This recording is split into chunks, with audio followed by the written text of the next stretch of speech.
আজকাল মানুষ মজা কম করে, মজার ছলে অপমানটা বেশি করে। মানুষের মস্তিষ্কের একটা মজার বিষয় হলো অপ্রয়োজনীয় তথ্যগুলি সে খুব যত্ন করে রাখে, কিন্তু প্রয়োজনীয় তথ্যগুলো মুছে ফেলে। তিনটি জিনিস মৃত্যুর পর উপকারে আসে: সুসন্তান, ভালো কাজ, পর উপকার। তিনটি জিনিস সম্মান নষ্ট করে: চুরি, চগলখড়ি আর মিথ্যা। তিনটি জিনিস পেছনে রাখো: হিংসা, অভাব আর সন্দেহ। তিনটি জিনিসকে সর্বদা মনে রেখো: উপদেশ, উপকার আর মৃত্যু। তিনটি জিনিসকে আয়ত্তে রেখো: রাগ, জিহ্বা আর মন। তিনটি জিনিস অভ্যাস করো: সততা, ভক্তি আর ভালোবাসা। তিনটি জিনিস থেকে দূরে থাকো: মিথ্যা, অহংকার আর অভিশাপ। তিনটি জিনিসকে চিন্তা করে ব্যবহার করো: কলম, কথা আর পদক্ষেপ। তিনটি জিনিস একবারই আসে: মাতা পিতা, সৌন্দর্য আর যৌবন।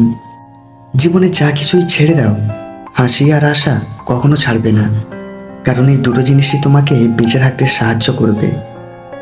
জীবনে ভুল ধরার মানুষের অভাব নেই, কিন্তু পাশে থেকে সঠিক পথের সন্ধান কজনই বা দিতে পারে। নিজেই নিজেকে একটা কথা দাও: যেখানে তুমি কোনো ভুল করনি সেখানে কখনো মাথা নত করবে না। লোকজন অন্যের বিপদকে তার পাপের ফল আর নিজের বিপদকে ভগবানের পরীক্ষা মনে করে। চুপ থাকার সবচেয়ে বড় সুবিধা হলো উত্তরটা আপনারই হয়ে কেউ না কেউ দিয়ে দেবেই, হয় মানুষ, নয় সময়। নিজের ব্যক্তিগত সমস্যার কথা খুব সহজে যাকে তাকে বলে ফেলবেন না। আপনি ভাবতে পারেন সমস্যাগুলো অন্যের কাছে বলে সমাধান পাবেন, কিন্তু না, এতে হিতে বিপরীত হতে পারে। বিবাহিত মেয়ের সাথে প্রেম করতে চাইলে এই দুটি কাজ করুন: এক, তার রূপের প্রশংসা করুন, আর দুই, তার সাথে অনেক বেশি সময় কাটান। কিছু মানুষ আপনাকে ছাড়বেও না আর ধরেও রাখবে না। আপনার সাথে এরকম আচরণ করবে যেন আপনি নিজেই তাকে ছেড়ে চলে আসেন, যেন সাপও মরে আর লাঠিও না ভাঙে, দোষটা যেন আপনার কাঁধেই পড়ে। মানুষ বড় অসহায় না হলে অন্য কারো কাছে মিনতি করে ভালোবাসা ভিক্ষা চাইতো না।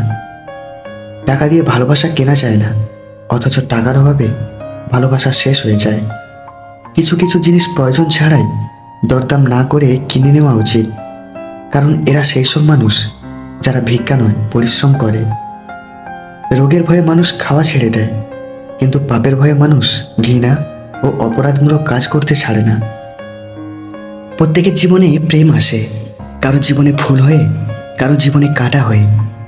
সঠিক মানুষ পেলে শুধু প্রথম ভালোবাসা কেন, পুরো অতীতটাই ভোলা যায়। চোখ বন্ধ করে বিশ্বাস করা তো দূরের কথা, বর্তমানে চোখ খোলা রেখেও কোনো মানুষকে বিশ্বাস করা যায় না। চেনা মানুষ যখন অচেনার মতো ব্যবহার করে, তখন বুঝবেন মানুষটার আপনার নেই। কখনো কারোর জন্য কাঁদবেন না, কারণ যার জন্য কাঁদবেন সেই আপনার মূল্য দিবে না।